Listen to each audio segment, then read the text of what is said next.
नमस्कार मित्रांनो, श्री स्वामी समर्थ. स्वागत आहे तुमचं नवीन ब्लॉगमध्ये. आज तारीख आहे 8 मार्च 2026. आता रंगपंचमी चालू आहे, खेळायला लागली पोरं. मी काय रंगपंचमी आता नाही खेळणार, कारण की मला सर्दी झाल्यामुळे मी काय आता जात नाही. कारण की गार पाणी अंगावर ओतणार ना गेले की, नाहीतर अजून आजारी पडायचं, नाहीतर डायरेक्टच ताप येईल गेल्यावर. त्यामुळे मी आता बाहेर कुठं जात नाही. आता ते आर्थिंगला पाणी मारायचं नाही, आर्थिंग केलं आहे तिथं पाणी मारायचं आहे. लई दिवस झालं पाणी मारलं नाही ना तिथं. हे काय इथं केलेलं आहे ठीक आहे. ही आर्थिंगची पाईप आहे, ही खाली बारकी पाईप आहे ना, ही ह्याच्यात पाणी सोडायचं. आणि ही पाईप आहे ती बाथरूममध्ये गेल्या लाईट. ही इथनं पास मारून हे वायर खाली घालून जमिनीतनं परून तिकडं बाथरूमात लाईट गेल्या ना. आणि आता पाणी मारायचं आर्थिंगला. पाणी घेतो जरा. पाणी कशातनं घेऊ? पाणी घ्यायला काही डबडंच नाही आहे. हां, तिकडं आहे डबडं. ठीक आहे, आहे जरा पाणी ओततो थोडं आर्थिंगला. जवळजवळ 6 महिने झालं पाणी ओतलं नाही त्याला. पाणी ओतायला लागतं ना.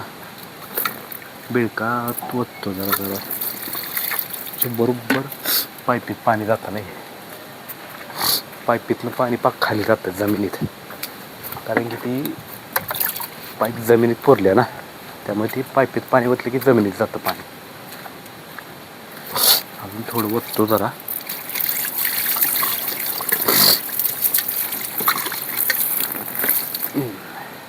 बस झालं, 2 बारड्या ओतले लय झाले. मित्रांनो, माझ्याकडनं चूक झाली. काय झालं माहिती आहे का? मला म्हणजे आमटी नव्हती ना खायला. म्हणजे केलेली आमटी, म्हणजे आमटी नाही, भाजी केलेली, वांग्याची भाजी केलेली. आणि मी काय वांग्याची भाजी खात नाही. मग आई म्हणली तुझं तू कर कालवण, कुठलं करायचं ते. डाळ घेतली, म्हणजे ते डाळ पहिला शिजवायची असते ना. मग शिजवायला ह्या कुकरमध्ये घातली. या कुकरमध्ये डाळ घातलेली, 15-20 मिनिट शिजवली डाळ.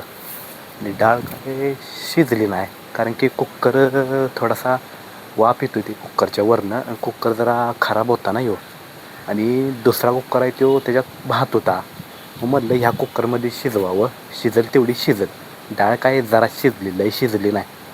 आणि कालवण केलं की म्हटलं चांगलं लागेल कालवण. लसूण बिसून टाकलं, कढीपत्ता टाकली, एकदम चटणी बिटणी लावून तडका दिला मस्तपैकी.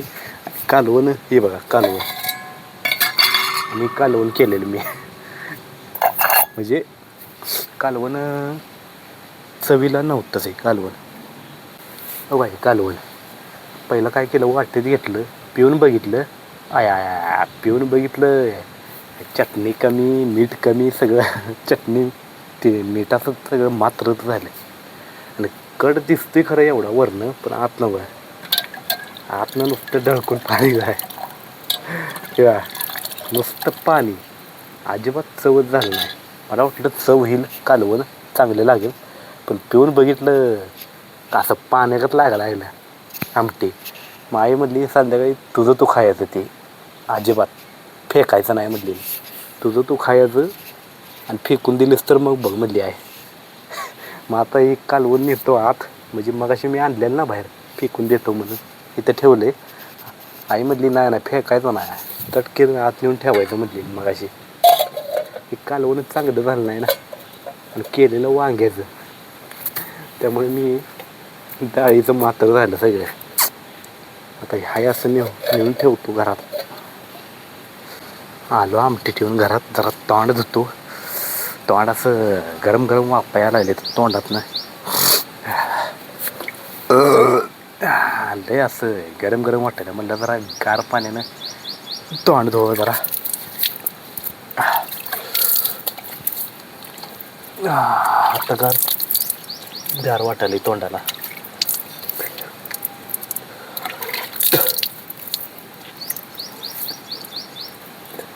आता बघ कसं गार वाटायला लागली तोंडाला, असं बर्फागत वाटायला लागली तोंडाला. ऊन पण असं कडक पडलंय, काय सांगू. सर्दी पण लई जाम झाल्या राव. ते सारखं ते रसना पिऊन पिऊन पिऊन पिऊन नाक पाक असं जाम झाले. काही सर्दी झाली का नाही काही सुचतच नाही अजिबात. म्हणजे डोकं बिकं दुखतं ना सर्दी झाल्यावर. वांग्याची झाडं बघा 2 दिवस झालं लावून तुम्हाला दाखवली का नाही परवा वांग्याची झाडे बघा केवढी झाली आज. हे बघा ही पण ताट मानेने उभा राहिलेत बघा 3 वांग्याची झाडं.